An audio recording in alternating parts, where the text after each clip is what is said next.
Good morning, જય માતાજી, જય દ્વારકાધીશ. તો આપણે ઉઠી ગયા છે. નાવા ધોવાનું બાકી હતું તો નાહી ધોઈને આવી ગયો તો પછી આપણે ઉતરી ગયા હતા નીચે જઈને ગાડી કરી થોડીક વાર ગરમ, પણ પછી જોયું કે ગાડી બહુ ગંદી હતી યાર. તો પછી ગાડી કરી નાખી, આપણે સાફ કરવી હતી એટલે પછી આપણે ચડી ગયા ઉપર પાછા અને લિફ્ટ મંગાવી લીધી. પછી આપણે આવ્યા લિફ્ટમાં દબાયો પહેલો નંબર, પછી કર્યો દરવાજો બંધ અને આપણે ચડી ગયા ઉપર આવી અને આપણે ઉતરી ગયા. પછી ભાઈને કીધું ભાઈ દરવાજો ખોલો, પછી ભાઈએ દરવાજો ખોલ્યો. ત્યારબાદ પછી મેં લઈ લીધા બે સારા કપડા ગોઈતા.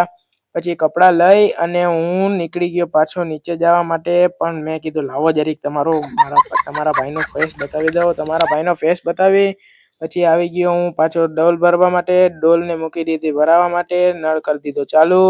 નળ ચાલુ થયા બાદ ડોલ ભરાઈ ગઈ. પછી આપણે નીચે જવું હતું તો આટલી ભારી ડોલ લઈને નીચે તો ના જવાય ને યાર. પછી આપણે મંગાવી લિફ્ટને કરી ચાલુ. પછી આપણે ઉતરી ગયા પાછા નીચે અને લિફ્ટનું બટન કર્યું બંધ અને કર્યું ગ્રાઉન્ડ ફ્લોર.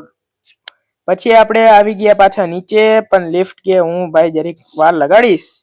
પછી આપણે થોડીક વાર વાટ જોઈ લિફ્ટનું માની અને આવી ગયા ગાડી ધોવા માટે. પણ એવું લાગતું હતું કે ગાડી બહુ વચ્ચે પડી છે તો ગાડી લઈ લીધી આપણે આગળ. પછી ભાઈને કીધું ભાઈ ગાયન કરો એસેમ્બલ. પછી ભાઈએ ભરાવી ભૂંગળી. જોયું કેવી મસ્ત ભૂંગળી લાગે છે.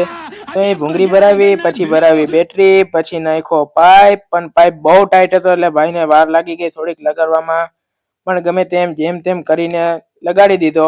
પછી મેં લીધો એક એનો છેડો નાખ્યો મેં ડોલમાં નાખ્યો, થોડોક ડુબાડ્યો. પછી ભાઈએ કર્યું શેમ્પુ ચાલુ, પણ ગાડી આખી ભરી મૂકી જોતા ખરા. ગાડીને નવડાવી દીધી. ગાડી કે મારે નતું નાવું, પણ પછી ગાડીને નવડાવી જરૂરી હતી. ટાટ બહુ હતી પણ નવડાવી દીધી. પછી આપણે ગાડીને કરી નાખી શેમ્પુ. પછી ગાડી આપણે કરી ઘસી.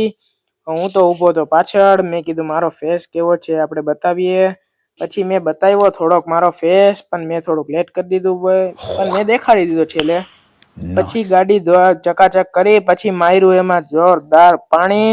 ભાઈ પાણી માર્યો, બહુ ગાડી ધોઈ.